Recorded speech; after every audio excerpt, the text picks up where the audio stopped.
Missão Impossível Fallout é a história de Ethan Hunt, um agente secreto que terá de arriscar a sua vida ao subir grandes alturas e de ir contra as ordens do próprio governo para impedir um grupo terrorista de criar o caos.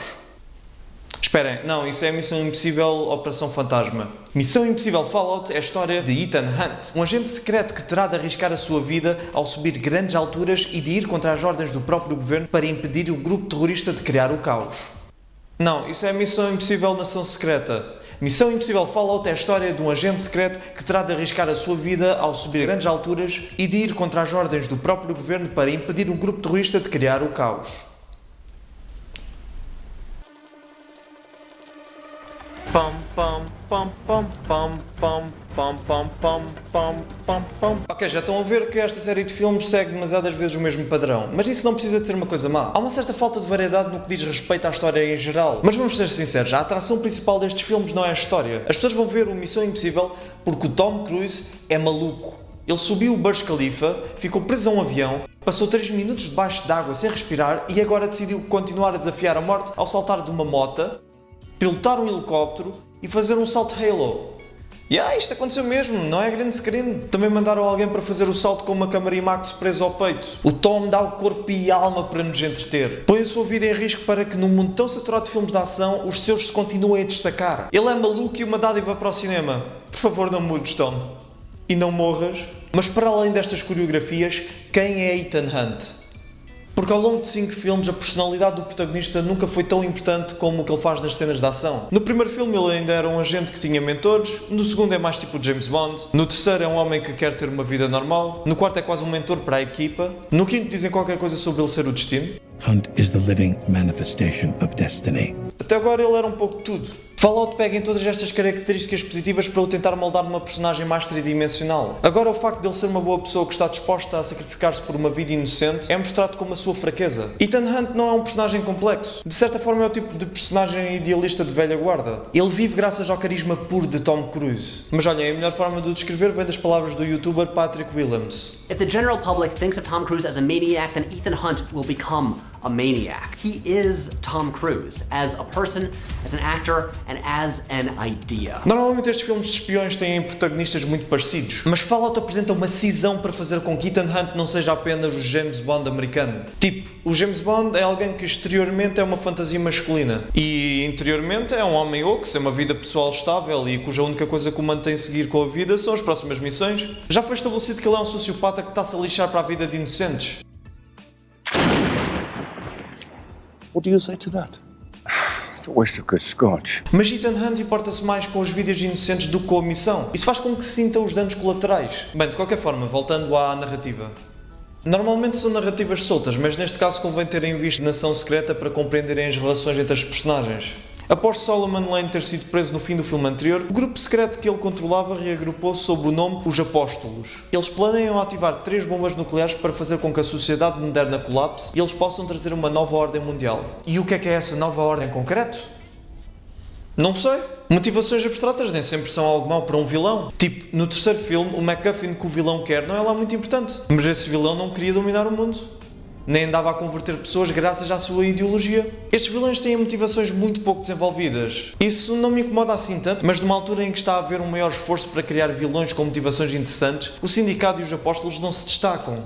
O filme começou as suas filmagens sem ter um argumento e nota-se. Não porque a história é incoerente, mas sim porque é muito pouco desenvolvida. O realizador Christopher McQuarrie fez uma carreira como argumentista. Ele escreveu Os Suspeitos do Costume e Edge of Tomorrow. Mas eu não percebo porque é que nos seus filmes a parte mais fraca é sempre o argumento. Ele tem sempre uma boa realização e elencos impecáveis, mas há elementos do guião que podiam ter sido melhor trabalhados. Até os supostos temas acabam por ser só superficialmente falados e não ter assim tanta importância na narrativa. Supostamente o filme é sobre as consequências negativas das boas ações do Ethan. And his team would be dead. Yes, they would. That's the job. Mas o argumento em si acaba por ser sobre ele impedir que essas boas ações tenham sequer consequências negativas. É aquele problema que Hollywood tem em que às vezes os seus filmes flertam com temas só que depois nunca os desenvolvem. Nota-se que eles vieram para o projeto a pensar primeiro nas cenas de ação e na coreografia. A história é apenas o tecido que as liga, mas felizmente essas cenas que eles tinham planeadas são mesmo muito boas. De resto o argumento não tem nenhum problema que eu considere grave. É apenas aceitável. Já agora, Julia Meads, a ex-mulher de Ethan, volta a aparecer neste filme. Isto não é um spoiler, isso está nos trailers.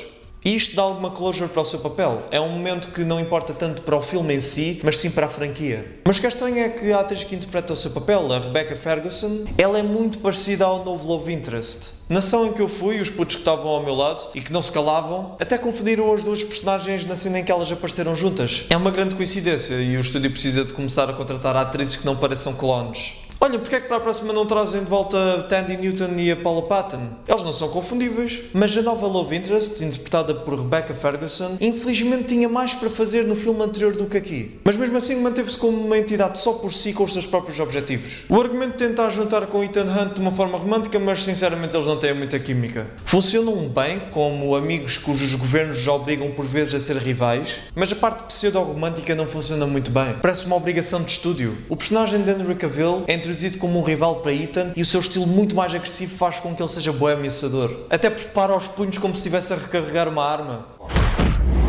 Pam, pam, pararam, pam, pam, pam, pam. Cavill só falha em algumas cenas de diálogo. A sua personagem funciona mesmo bem quando o ator está calado e deixa a comunicação não verbal falar por si. Seja nas cenas de ação ou quando está a mirar o Tom Cruise de alto a baixo. Simon Pegg e Ving Rhames regressam para adicionar alguma leveza às cenas de ação. Eles são mais pessoas de bastidores do que homens de ação. E apesar de Jeremy Renner não ter conseguido regressar para este filme, eu gosto desta franquia continuar a ser acerca de uma equipa. Eles têm uma dinâmica natural que é fixe de se ver. Já na série original dos anos 60 e 70, o que destacava a Missão Impossível do resto era o facto das missões requererem alguma teatralidade. Cada membro da equipa tem uma especialização e por mais que a ação seja impressionante, para mim o que mais define esta franquia são os planos elaborados de heists. Momentos em que pensamos que algo aconteceu, apenas para a equipa retirar uma máscara e revelar que ahá, enganámos-te.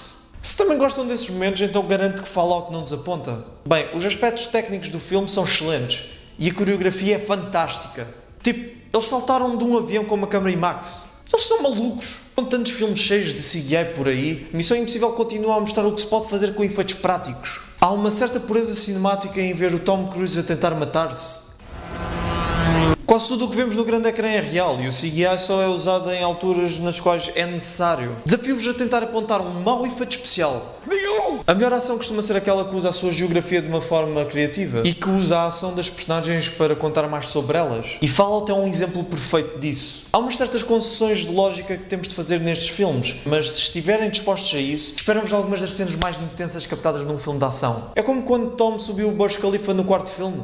É muito fácil queixarmos de que as personagens dentro do prédio tê-lo iam visto na janela. Mas ele está a subir o Burj Khalifa. A cena é demasiado boa para ser arruinada por essas nitpickices. E a questão final é se o filme vale a pena. Eu apontei vários erros ao argumento, mas Missão Impossível Fallout é um excelente filme de ação. Aliás, deve ser o melhor filme do género que eu vi este ano. Se já viram outro Missão Impossível, já sabem o que esperar. Uma narrativa com momentos de espionagem que nos surpreendem genuinamente e com cenas em que o Tom Cruise põe a sua vida em risco para continuar a aumentar a escala. Gostava que o argumento tivesse sido melhor, mas não dá para ignorar o facto de que isto é cinema de Hollywood feito com paixão. Entretenimento puro não precisa de ser apenas um produto. Missão Impossível Fallout sabe o que tem para oferecer e faz todos os possíveis e até impossíveis para levar isso até ao extremo. É para isto que estes filmes foram feitos. Para ver o Tom Cruise a ser maluco e a equipa de filmagens a criar as set pieces mais impressionantes da indústria. Por isso selo de aprovação.